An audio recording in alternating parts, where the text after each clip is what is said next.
Assalamualaikum warahmatullahi wabarakatuh. Selamat pagi sahabat-sahabat petani kelapa sawit semuanya dimanapun berada. Semoga dalam keadaan sehat, damai, dan sejahtera ya. Tidak ada halangan suatu apapun untuk melakukan aktivitasnya di hari ini.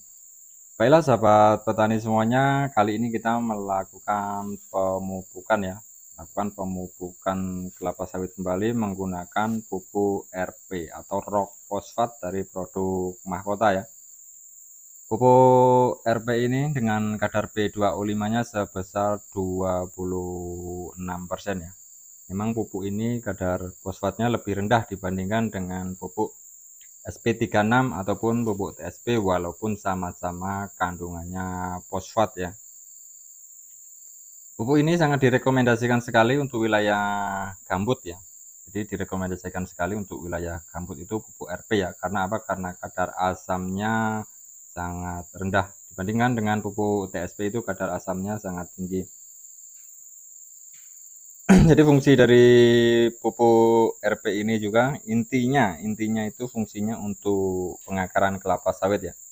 Dimana agar pengakaran itu tumbuh dengan baik, maka jikalau akar itu tumbuh dengan baik, maka penyerapan unsur hara yang terkandung di dalam tanah itu bisa maksimal, maka bisa diserap oleh tanaman kelapa sawit itu sendiri melalui akar-akar kelapa sawit. Jadi pupuk RP ini bentuknya berusan halus ya. Jadi bentuknya merupakan sebuah serbuk halus berwarna coklat, tidak sama dengan pupuk SP36 maupun pupuk TSP ya, berupa butiran. Kalau pupuk RP ini bentuknya halus berupa serbuk halus seperti ini ya, warnanya coklat. Beda ya dengan pupuk TSP maupun SP36. Kalau SP36 dengan TSP itu kan berupa butiran ya, berbeda sekali dengan pupuk RP. Itulah pentingnya pupuk fosfat ini ya, pentingnya pupuk RP, yaitu intinya untuk pengakaran.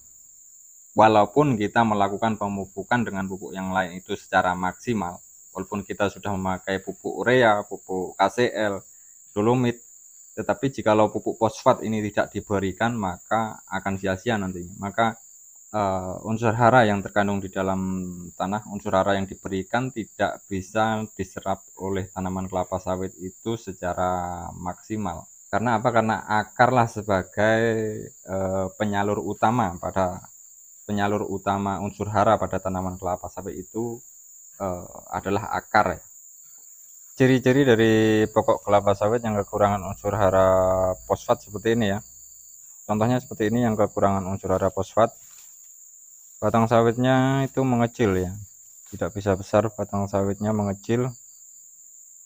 Jadi ini terlihat sekali bahwa ini kekurangan unsur hara fosfatnya memang dari awal ya. Dari awal memang kekurangan unsur hara fosfat. Soalnya terlihat sekali batang ini dari bawah memang mengecil, semuanya memang mengecil. Secara normal kelapa sawit itu sebenarnya bisa lebih besar dari ini ya. Karena ini mungkin terlihat sekali bahwa dulunya itu memang sawit ini berada di lokasi perkebunan karet ya. Jadi mungkin saling berebut makanan terhadap tanaman karet ya. Jadi cirinya seperti ini, batangnya mengecil ya. Itulah pentingnya akar kelapa sawit itu sebagai penyerap unsur hara. Maka akar-akar ini bisa bekerja dengan maksimal agar akar-akar itu tumbuh dengan baik. Maka dilakukan pemupukan dengan pupuk fosfat ya. Salah satunya RP ini. Untuk pengakaran kelapa sawit agar bisa maksimal tanaman kelapa sawit itu menyerap unsur hara. Jadi untuk dosis pupuk RP ini agak banyak ya. Untuk dosisnya sendiri itu per batang per pokok itu bisa mencapai 4 kilo, bisa 3 kilo, bisa 4 kilo. Jikalau pupuk TSP itu dengan dosis 2 kilo, maka kita bisa melakukan pemupukan RP ini 3 kilo atau 3,5 kilo. Itu untuk tanah mineral ya. Saya sarankan untuk tanah mineral itu kalau bisa kalau menggunakan pupuk RP ini berbanding 2 kali dengan pupuk TSP ya. Misalkan kita memupuk dengan pupuk TSP itu sebanyak 2 kilo, maka kita lakukan sebagai pengganti TSP kita menggunakan RP ini, kita lakukan pemupukan dengan dosis sebanyak 3 kilo per pokoknya. Karena apa? Karena kandungan fosfatnya ini jauh lebih rendah ya. Kandungan fosfatnya ini hanya 26%. Maka untuk dosis sendiri per pokoknya kita berikan 3 kilo lebih ya, rata-rata minimal 3 kilo lebih. Walaupun kita memberikan dosis secara banyak, namun harga dari pupuk RP ini juga jauh lebih rendah dibandingkan dengan pupuk TSP ya. Jadi kita berikan dengan dosis yang tinggi itu seimbang dengan harga pupuk RP ini. Pupuk RP ini kalau di sini ya untuk saat ini harganya per 50 kilo per karungnya itu 170.000 ya, 170.000 per karungnya. Berbeda dengan pupuk TSP ya, yang harga per karungnya itu bisa mencapai 500, 400 lebih, 500 lebih.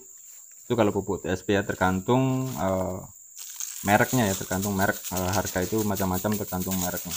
Cuman kalau pupuk RP ini jauh lebih rendah harganya, yaitu per saknya kalau untuk saat ini di sini 170 per satu karungnya. Jadi seimbang ya, kita berikan dengan dosis yang cukup banyak pada pokok kelapa sawit. Per batangnya itu 3 kilo hingga mencapai 4 kilo ya per pokoknya, itu seimbang dengan harga dari pupuk itu sendiri. Kita berikan secara banyak, namun harga pupuk itu kan jauh lebih rendah dibandingkan dengan pupuk TSP. Cara pengaplikasian bisa kita taburkan di sekitar pokok tanaman kelapa sawit ya. Jadi kita taburkan merata. Jadi minimal 50 meter di luar pokoknya, itu secara mengeliling kita taburkan merata.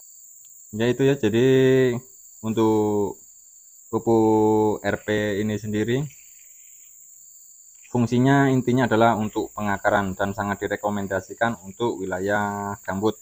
Untuk dosis sendiri bisa kita berikan minimal 3 kilo per pokoknya, atau bisa juga 3 kilo lebih ya, minimal 3 kilo atau bisa 3 kilo lebih, 3,5 kilo sampai 4 kilo. Walaupun kita berikan dengan dosis yang sangat tinggi, tetapi seimbang dengan harga pupuk ini juga relatif murah ya. Bahannya sendiri pupuk RP ini dari bebatuan ya. Jadi kalau untuk pengaplikasian itu relatif. Jadi bisa di musim hujan, bisa juga di musim kemarau. Itu tidak berpengaruh pada sistem pemupukan pada pupuk RP ini ya. Misalkan kita melakukan pemupukan di musim hujan itu tidak apa-apa, melakukan pemupukan di musim kemarau tidak apa-apa. Maka jikalau di musim kemarau itu tidak akan terjadi penguapan, walaupun tidak terjadi hujan itu tidak akan terjadi penguapan. Dan juga di saat musim hujan pun kalau kita melakukan pemupukan itu tidak akan tercuci. Jadi relatif netral ya untuk musim kalau melakukan pemupukan menggunakan pupuk RP ini. Baiklah sahabat semuanya, cukup sekian. Sampai bertemu di video selanjutnya ya. Saya akhiri, wassalamualaikum warahmatullahi wabarakatuh.